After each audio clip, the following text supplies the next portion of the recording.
甄姐姐，甄姐姐，你怎么来了？我来给甄姐姐送东西。这是七祖母给甄姐姐的。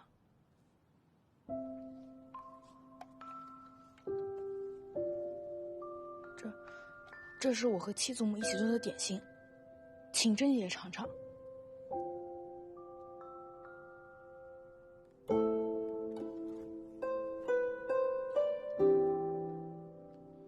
甄姐姐，我错了。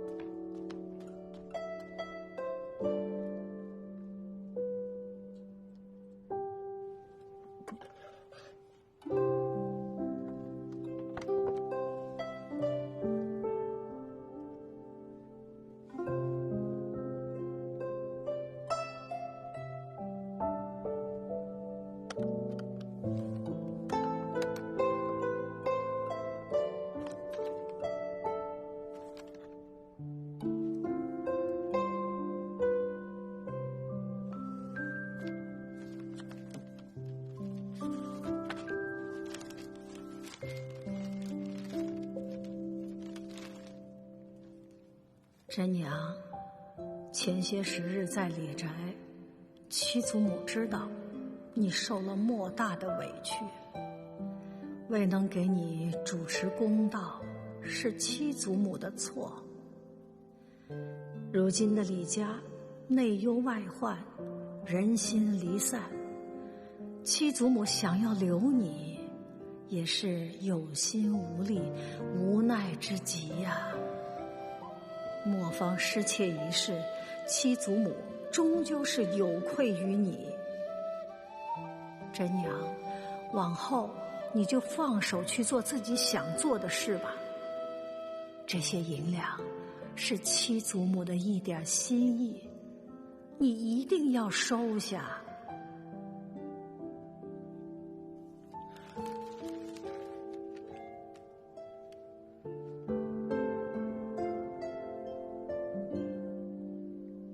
加上范兄这10箱墨，七烟古墨的分成已经够800两了。等这些钱收上来之后，你给阿姐送过去。是。东家，听说李家的甄姑娘已经在四宝街租下了一间铺子。哼，她倒是很有志气啊。但这四宝街上租金可不便宜，她手里的银钱应该不多了。是啊。可见那甄姑娘破釜沉舟般的勇气，就是和那战场上的将士相比，也是不遑多让。我发现一个问题，你最近很爱提甄姑娘的事情啊？哎，哪是我爱提呀？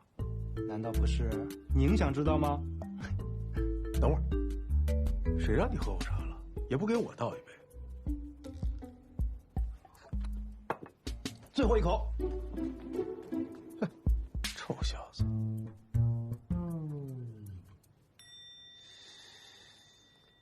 四宝街，胡会长，可是甄娘写的文书有误，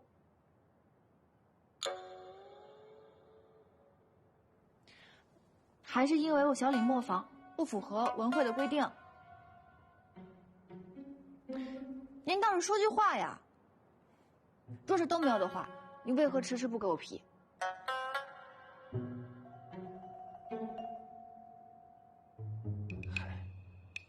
若是别人向文会递交文书，他便是为徽州墨业添砖加瓦，我自然是乐得成全。可甄姑娘历朝历代从未有过一家姓开2家磨坊的先例。这李墨还在，你若想另立门户，绝无可能啊！胡会长，我虽然姓李，可是我们八方早就被除族了，这可是有白纸黑字的除族文书。在于法理上，我早就不是李家人了。他李墨开他的李墨，那我开我的小李磨坊，我两者互不相干呀。可李墨毕竟是徽州墨业4大家之首。文会做事总要顾及李墨的颜面。甄姑娘若真心想开磨坊，那还需李默点头应允，我这个会长才好通融，不是？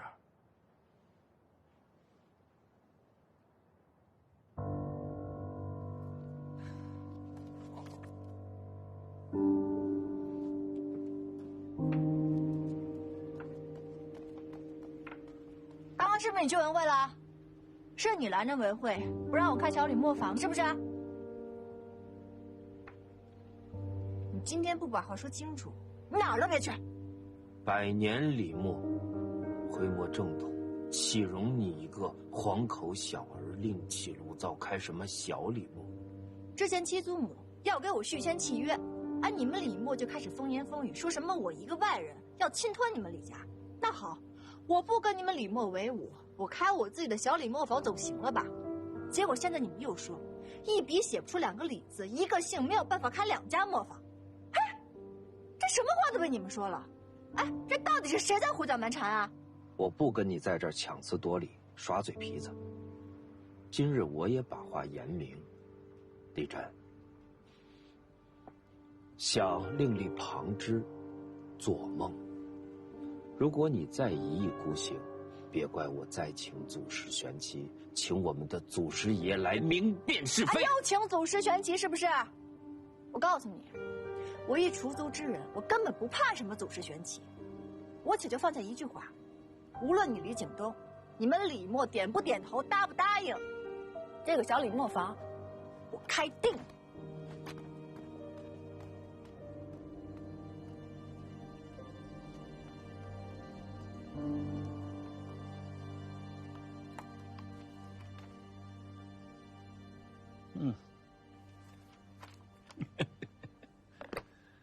哎呀，甄姑娘，你想让本官出面，让文会认可小李磨坊？口气不小啊！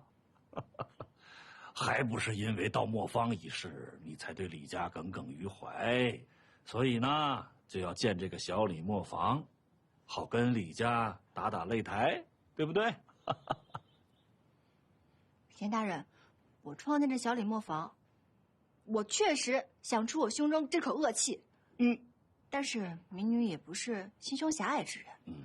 其实早在复原七烟古墓的时候，我便有一腔愿景，我想凭借自己的微薄之力，为咱们徽州墨业添砖加瓦，所以还请大人能够给我这次机会。哎呀，给你个机会，可是我这个墨务官呐，监管的是选送贡墨，是为朝廷效力，可不是为你这一介小女子去实现什么胸中抱负啊！大人，此话可不是这么说的。那我复原出七烟古墨，不也是在为您分忧吗？以前可以，现在可以，将来呢，一定也可以的。哎呀，好大的气魄呀！啊，可是你这气魄再大，对本官无用。本官看的是结果。你没有李家的协助，你没有李八爷的支持，你拿什么去跟李默、去跟陈默打擂台呀？怎么实现你的胸中抱负啊？啊？没想清楚吧？行了，慢慢想吧，什么时候想清楚了再跟我说啊。都给我滚！倒滚！倒滚！骗子！你们一群骗子！闺女，不可动气，不可动气，动了气会使病情加重的啊！爹爹，他们哪个是真心为我看病的呀？不可说这样话啊！放心，爹爹给你找遍天下的名医，一定把你的病治好。你回去休息，走。哎呀，听爹爹的。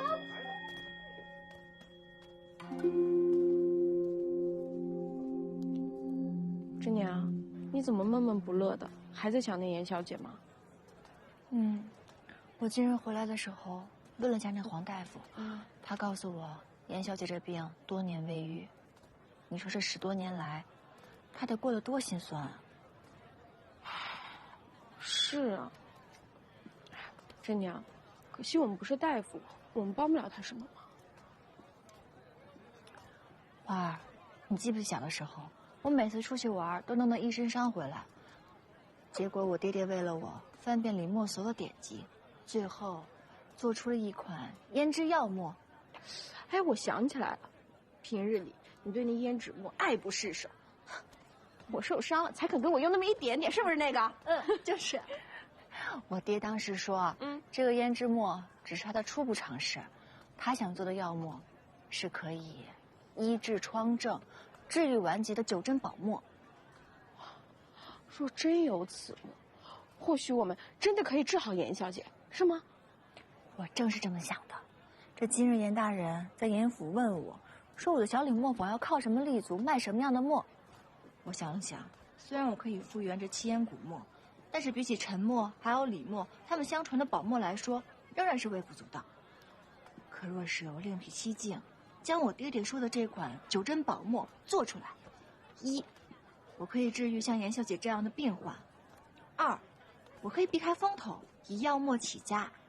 最重要的一点，若是我真的将这宝墨做出来，治好了严小姐，那你说这严大人还不得对咱们小李磨坊松了口？是啊，那真娘，我们说干就干吧。哎呀，哪有这么着急？这只是我初步的计划，得慢慢来。但我觉得你这个计划特别好。李家磨坊怎么样了？哦，陈姑娘，这2日她日子也不好过。听说八爷不同意她开小李磨坊，一气之下离开了歙县，去了婺源。我问的是李墨，不是小李墨。那甄姑娘不也是李家的人呢？她的上头还有个李墨，文慧顾及李家的面子，不认可小李磨坊，迟迟没有批准文书，想必这个时候也正为此事焦头烂额了。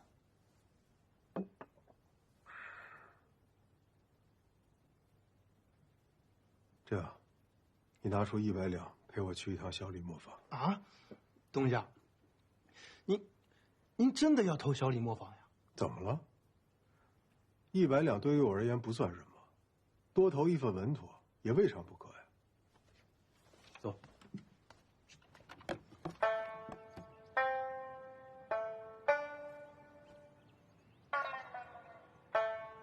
祁东家，这银子我不能收。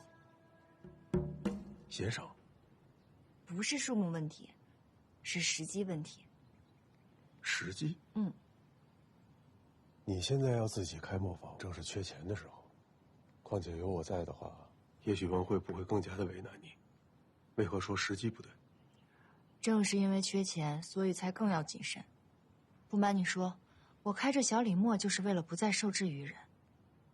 所以，你今日给了我这么多银子，又不说分成比例，也不说这磨坊未来的规划。说实在的，我这心里十分的惶恐。甄姑娘，你现在是缺钱的时候，而我这是雪中送炭，怎么到甄姑娘嘴里成了我这饿虎不食沉人之危了啊？哎呀，总之，这银子我万万舍不得。甄姑娘就当真直接拒绝了我。今日拒绝，可日后谁也说不准呢。祁东家，我对我的小李磨是有信心的。我不光要靠自己的力量将这磨坊开起来，我更要日后光明正大的跟李磨竞争，甚至有朝一日我要超越李磨。待到那时，我再请祁东家来我的小李磨，我们2人坐下来细细聊，如何？那要是待到那时，我没了兴趣了。我既然决定要开着小李磨，那一定不会让祁东家失望的。好，小七，收钱。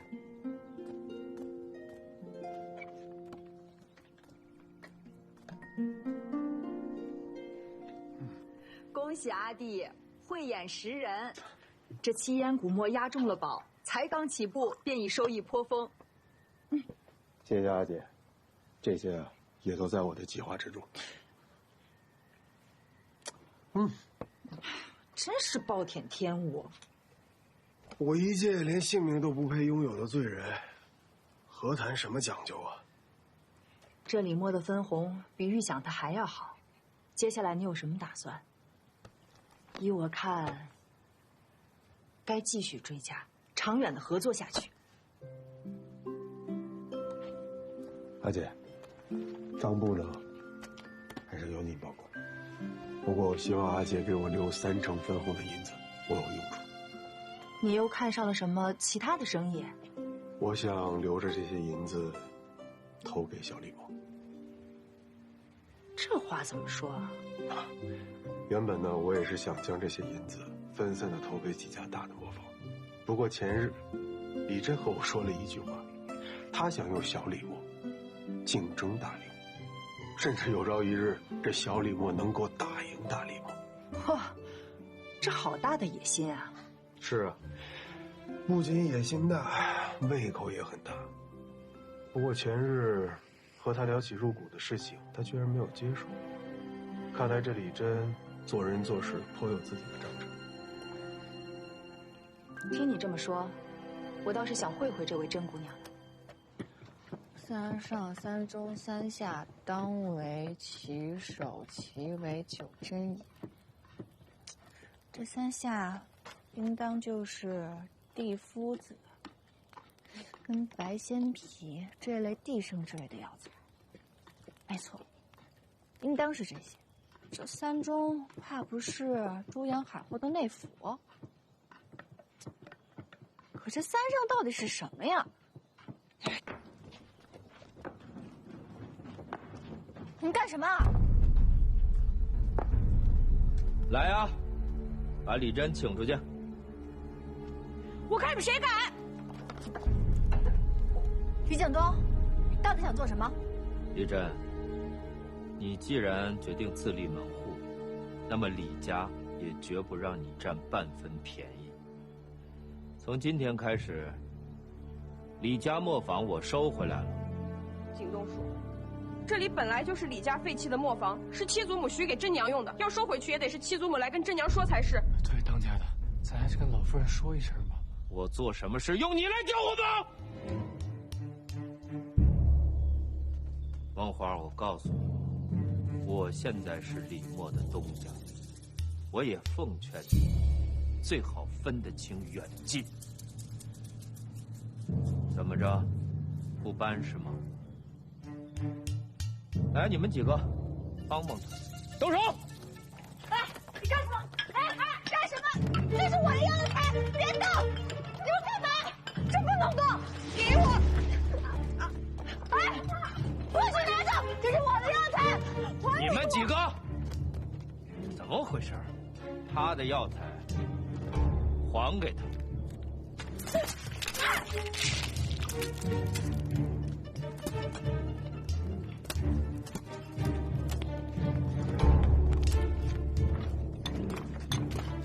你们几个看好了，我们李家的东西都带回李墨。好，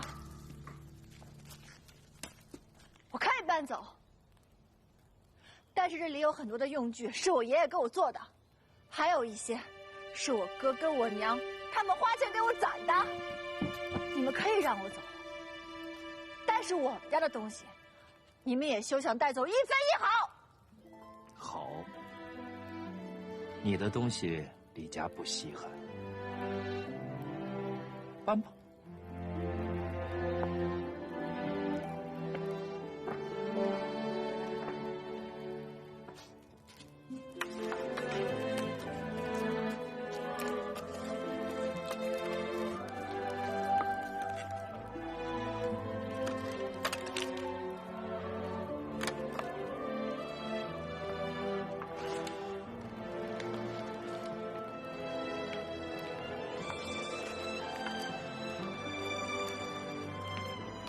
花儿，你别在那儿杵着了，回家去。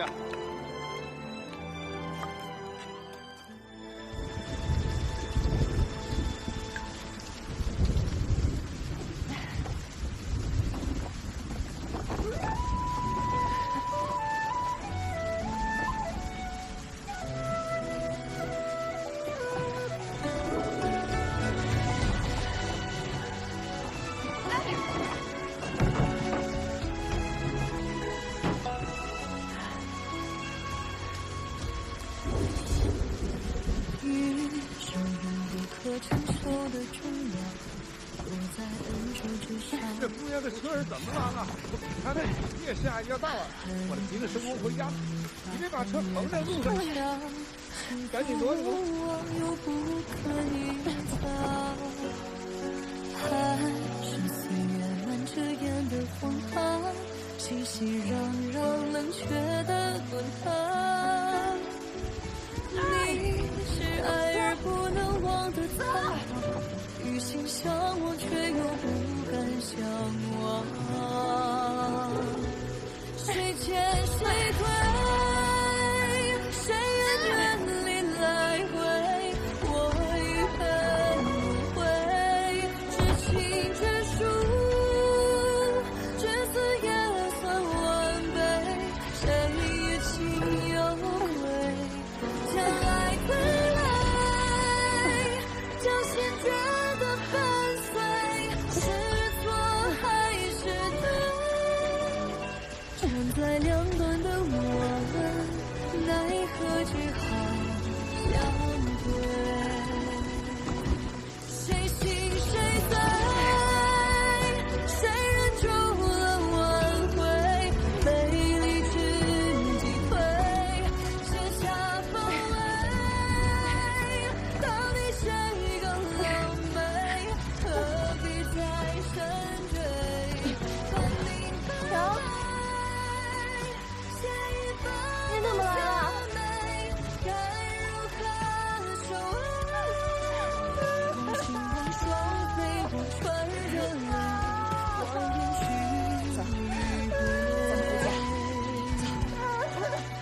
望星光双飞不传人泪，望眼去。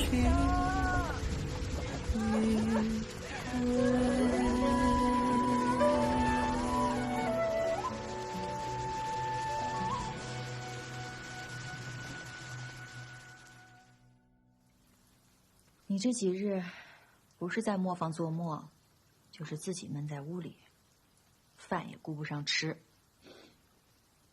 家里啊，常常就我一个人，做了一点菜，怎么吃都吃不过。娘，是我不好。傻丫头，跟娘道什么歉啊？娘从小看着你长大，虽然你一句话都不说，但是你心里想什么，娘都知道。你是想着尽快把墨做出来，好证明给你爷爷看，是不是？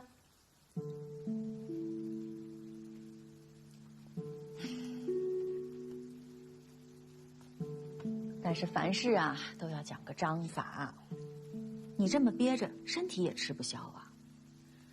留着力气好好吃饭，才能一步一步的把墨做出来。娘说的这些，你要听话。听到没？来吧，跟娘说说，我们小李磨坊的真长氏，到底想做一块什么样的墨呀？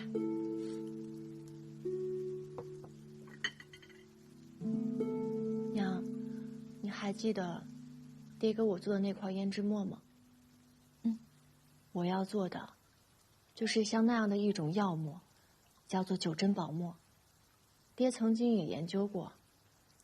不过这块墨已经失传了近100年，只有在墨迹上才有一些模糊不清的记载。什么3上、3中、3下，还有几样材料我到现在都没有明白。娘，你说这古人也真是的，既然决定写书，要将墨法墨方传给后人，为何不能用白话写得清清楚楚？如此一来，要墨多少好墨？哎，你别说，这个什么3上、3中、3下，这些神叨叨的话呀，你爹当年还真跟我念叨过一阵儿呢。真的假的？真的。娘，那我爹当时有跟你说这3上是怎么解的吗？现在想起问你娘来了。你呀，你早跟我说，娘一早就拿给你了。等着，在哪？来，谢谢娘。你爹呀，有随手就记的习惯，所以当年他只要一有灵感，他就把他的想法记到我这个小账本上。你爹去世之后，这本账本我也没舍得扔。不过这上面有好多东西记得都是断断续续的，有头没尾的，未必有你想找的。你就先看看啊。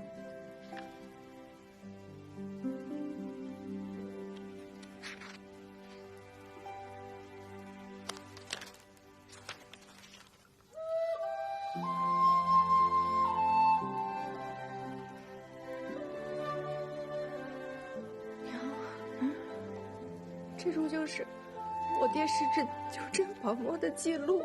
真的啊？原来当年我爹也是用发酵来保存药效的。娘，这法子我也想到了，太好了！三上血炼失常，没错，这就是三上。哎呀，你这孩子哭什么呀？应该高兴才是。这三上就是长在高处的药材。血炼失常，这第三个药材是月老草。月老草是什么意思啊？我怎么从来没有听过这味药材？哎呀，你管它什么草？那长在高处的肯定不过就是山里的东西呗。你爹当年经常去钻哪一片山林，你娘还是知道的。哎呀，行了行了，别哭了啊！真娘，收拾收拾东西，明天一早啊，娘带你进山去。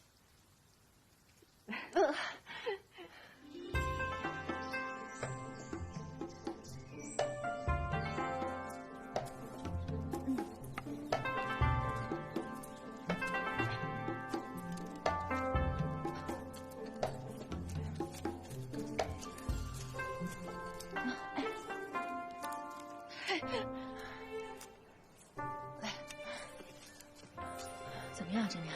感觉这个也不是。娘，这笔记上大部分草药都对上了，唯独那月老草是怎么都找不着。这月老草啊，我是真没听说过。你爹也真是的，也不写清楚点儿，弄得咱们俩跟无头苍蝇一样，一点头绪都没有。没事儿，娘，大不了我们把这里长得像草药的全都采回去，一一对比呗。办法总比困难多。走，这丫头啊，劲又上来了。走，娘再陪你找找。哎呀，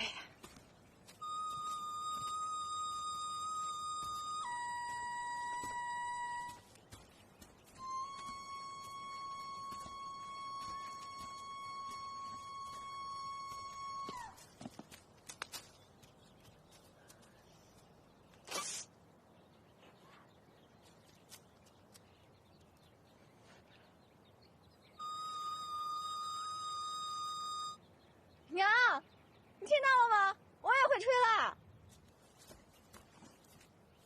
等我一下。哎，娘！说让你小心着点吧，这还是把脚给伤了，疼不疼啊？来，给你上点药。跟你说啊，这个草啊，对伤口最有效了，而且不会留疤的。记得你爹当年不小心钻了猎户的陷阱，我就是用这个给他上的药。我爹当年是钻到哪个猎户的陷阱里啦？明知故问。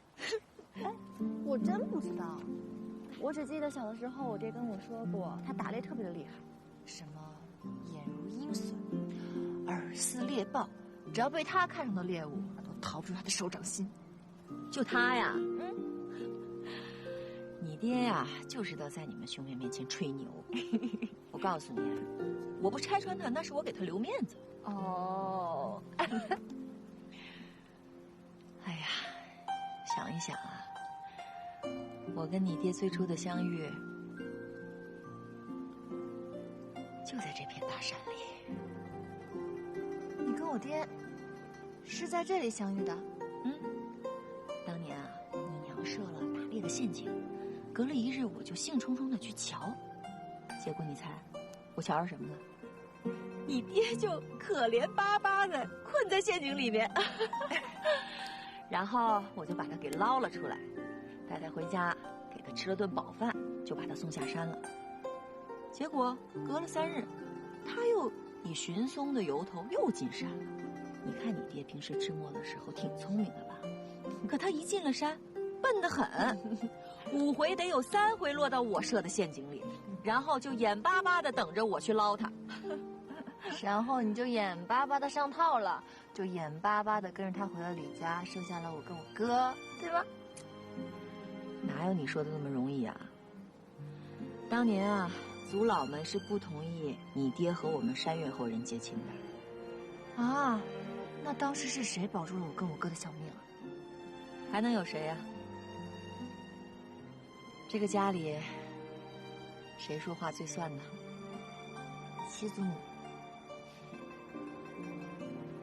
当年就是你七祖母跟族老们说，这个跟山岳后人结亲的南迁宗族，往往更容易在徽州扎稳脚跟，兴宗望族。他就是这样说服了那些族老们，我便从一线嫁入了李家，这才有了你和你哥。所以呀，小李磨坊以后成就了，别忘了你七祖母的恩情。知道了，知道了。七祖母也辛苦了，不容易。我爷爷辛苦了，不容易。但我觉得最不容易的就是我娘了。这出族以后，你就没有过上一天好日子。娘，我开着小李磨坊，以后一定让你过上好日子，再也不过这样的辛苦日子了。哼，算你还有点良心。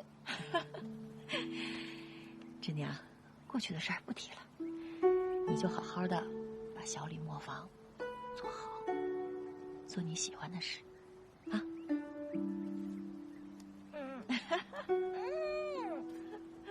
哎，娘，你看你这草药是真是厉害，你看我现在都不疼了。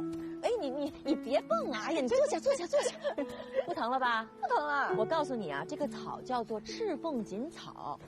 当年我用它给你爹上药的时候，还是他寻了这个草的名字告诉我的。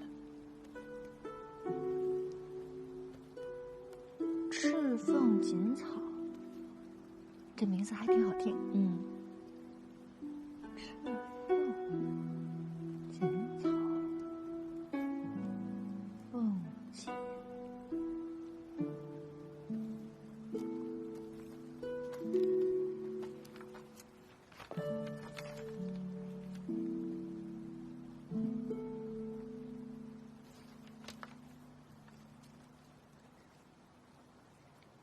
赤凤锦草，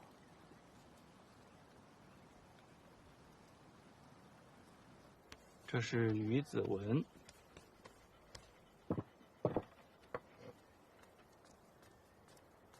这是水波金星，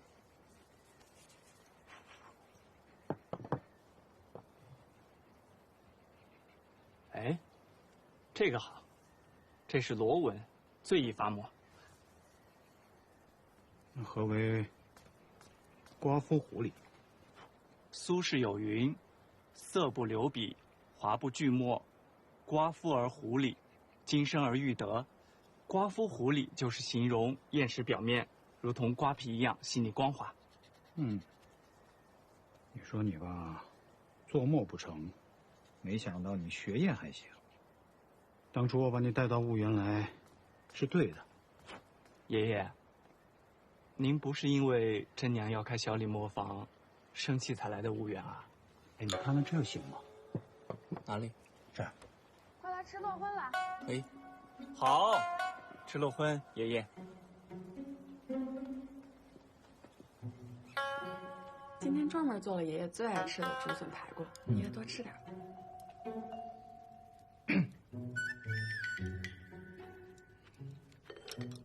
哎，秋啊，我刚刚又收到了娘的信。真的吗？哎呀，我好想娘和真娘啊！哎，张良，那信上说了什么？你快念念。好。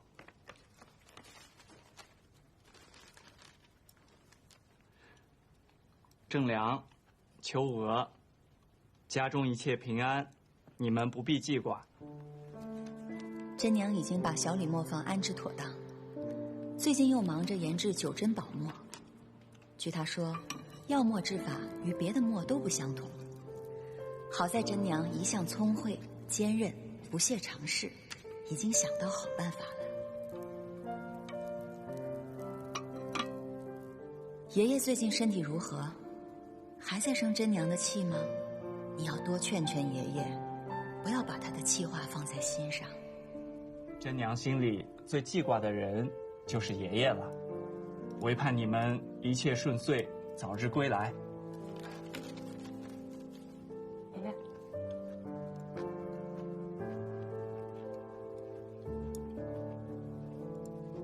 真娘说要做九针宝墨，这是你爹最想制成的墨。对，娘说的是九针宝墨。我立刻给娘回信。爷爷，您可有什么话要带上的？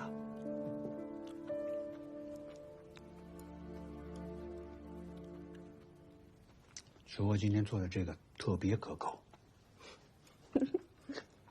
谢谢爷爷。先吃多混。是。不着急洗。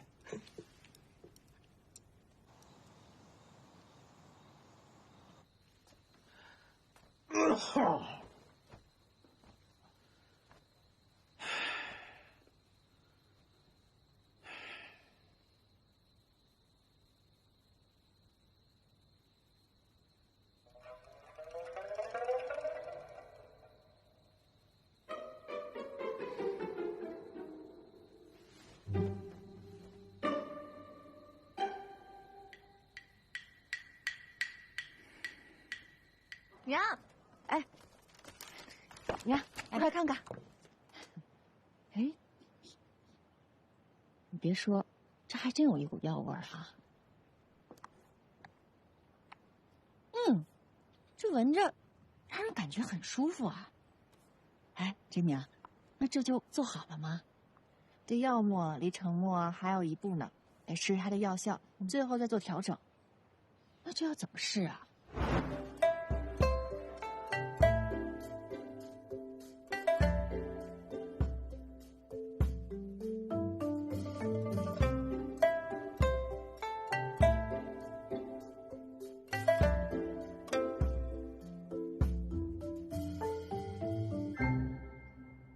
这个药墨呀，本官在京中之时是见过一些的。哦，像你的这一块墨，能将药性、墨性兼顾周全的，倒是让本官大开眼界呀。严大人过誉了。只是药墨在墨业里从来就不算是大宗，所以你想靠此墨说服本官去文会要文书，火候上还是差一些。严大人此言差矣，此乃九针宝墨，古书有载，曾经治愈了无数顽疾。不过严大人，我此次前来确实是有一事相求，是跟您有关的。我想用此墨治好严小姐脸上的疮痍。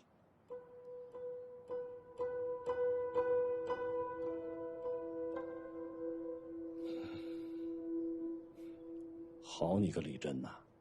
啊，说来说去，心思都动到我女儿身上了。不是。什么不是？明明是想拿我的女儿当活招牌，打响你小李墨的名号。行了，拿着你东西走吧。严大人，我这严小姐多年受困于脸上的疮痍，这平常大夫所用的外敷、内服之法，之所以久治不愈的原因，是因为缺乏药引。可恰恰我的九针宝墨，以墨为药引，直击病灶，并可以凉血润肤，不留疤痕。是，说到底，这九针宝墨也只是个传闻，毕竟没有人真的见过它的药效如何。那你有什么把握能治好我的女儿啊？严大人受问我有多少把握，我不敢妄言。只是这九针宝墨的配伍，我前后已经调试了无数次，并且已经送到了各大医馆去试用了。目前来说，已经有数十人就是因为用了我的墨，将久治不愈的疮症全都治好了。您看，我都记录在册的。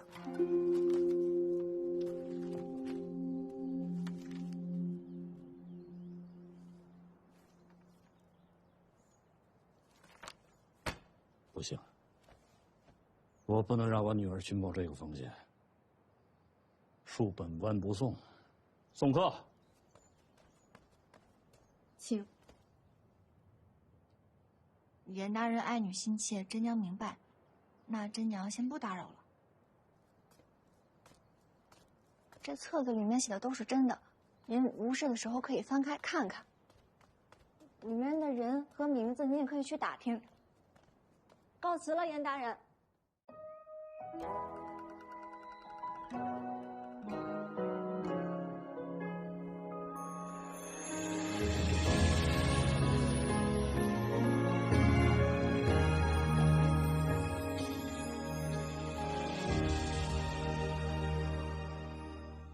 小妆映铜镜，胭脂成红衣。